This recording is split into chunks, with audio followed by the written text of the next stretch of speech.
C'est le jour de la Toussaint dans le village de Divkovići en Bosnie-Herzégovine. La communauté locale est venue rendre hommage à ses proches disparus. Goran Stojak a perdu son père il y a 3 mois, foudroyé par un cancer du poumon, le mal du village. En 4 mois, 6 personnes en sont mortes à Divkovići. Pointée du doigt, la centrale thermique à charbon de Tuzla, qui déverse ses déchets à quelques centaines de mètres du village de Goran.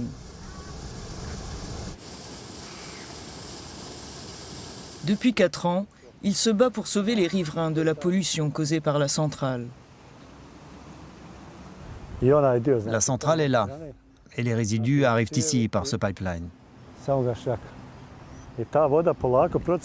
Et cette eau, petit à petit, s'infiltre dans la terre. Elle se propage sur les rives, de part et d'autre du lac. Et elle rentre dans les puits dont se servent les habitants pour l'eau potable.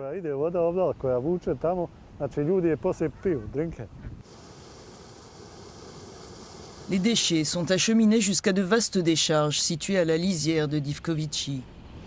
L'an dernier, des analyses réalisées par un laboratoire indépendant ont révélé de fortes concentrations de métaux lourds jusqu'à plusieurs dizaines de mètres sous terre.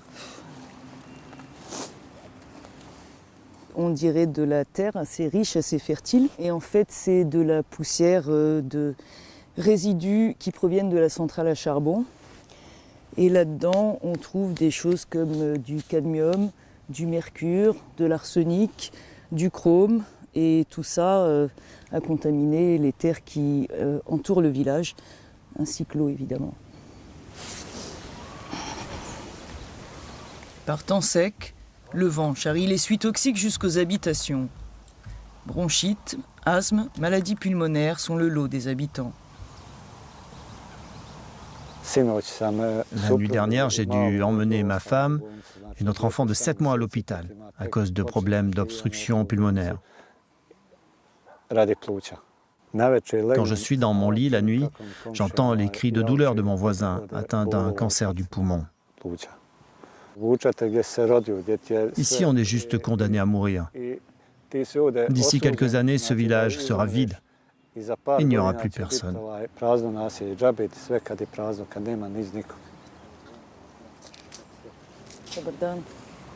Président de la communauté des riverains de la centrale de Tuzla, Goran n'a cessé d'alerter les autorités locales. Mais rien n'est fait, dit-il, pour les 70 habitants qui restent à Divkovići, comme Mila.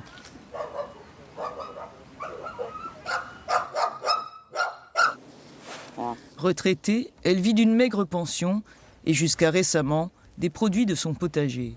Avant, ça pesait jusqu'à 3 kilos. C'est des betteraves que je donne au bétail. Les résultats des analyses effectuées l'an dernier lui font peur. Difficile pourtant de renoncer au potager. On n'a pas le choix. On a de petites retraites. Il faut bien qu'on vive de quelque chose. On n'a pas d'argent pour acheter des choses à l'extérieur. Et mon fils est au chômage. Je dois cultiver ce qu'on mange.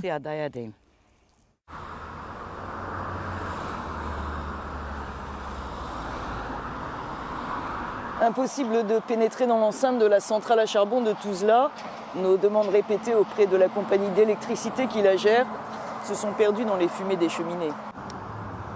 Métaux lourds, gaz carbonique, oxyde d'azote, dioxyde de soufre, particules fines font du charbon la plus nocive des énergies fossiles. Ajoutée à la pollution des voitures et à la consommation domestique de charbon, la centrale a fait de Tuzla l'une des villes les plus polluées d'Europe, selon une ONG locale de défense de l'environnement. L'organisation s'élève contre les projets d'expansion de la centrale de Tuzla. Mieux vaut investir dans l'efficacité énergétique, souligne sa responsable. On a calculé qu'en mettant en œuvre des mesures simples, on peut réduire la consommation d'énergie thermique de 42% et les émissions de CO2 de 40%, avec de simples mesures comme l'isolation thermique des bâtiments.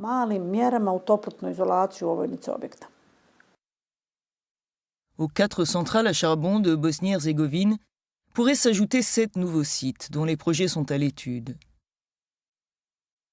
De quoi générer une hausse de 18% des émissions de gaz à effet de serre du pays d'ici 2030 par rapport au niveau de 1990, disent les ONG.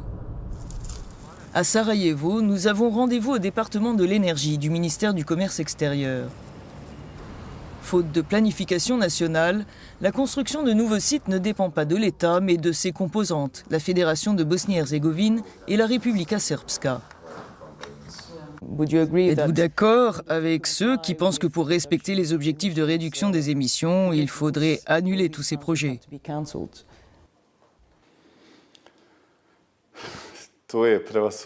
C'est une question politique que vont gérer les gouvernements des deux entités qui composent la Bosnie-Herzégovine.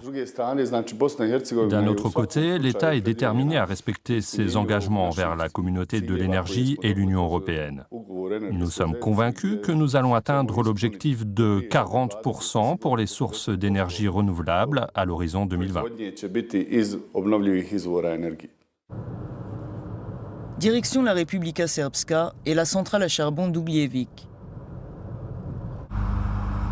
Ici aussi, il est question de construire une nouvelle unité. La direction nous a ouvert les portes, mais pas question de parler du projet d'extension, qui fait lui aussi l'objet de plaintes des organisations de défense de l'environnement. C'est de la modernisation de la centrale prévue d'ici 3 ans que l'on veut par contre nous parler. Quand on aura fini de mettre en place une unité de désulfuration, nos émissions de dioxyde de soufre seront divisées par plus de 80 et réduites à 200 mg par mètre cube, ce qui correspond aux normes européennes les plus strictes.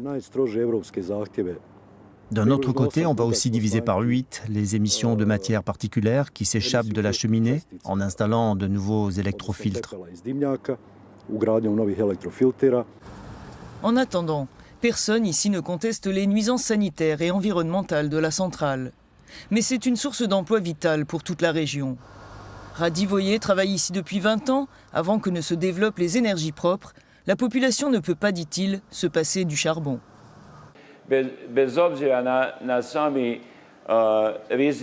Même si c'est risqué de produire de l'électricité de cette manière, on est obligé de le faire pour éviter que nos jeunes partent vivre dans d'autres villes, d'autres pays, d'autres continents pour trouver du travail.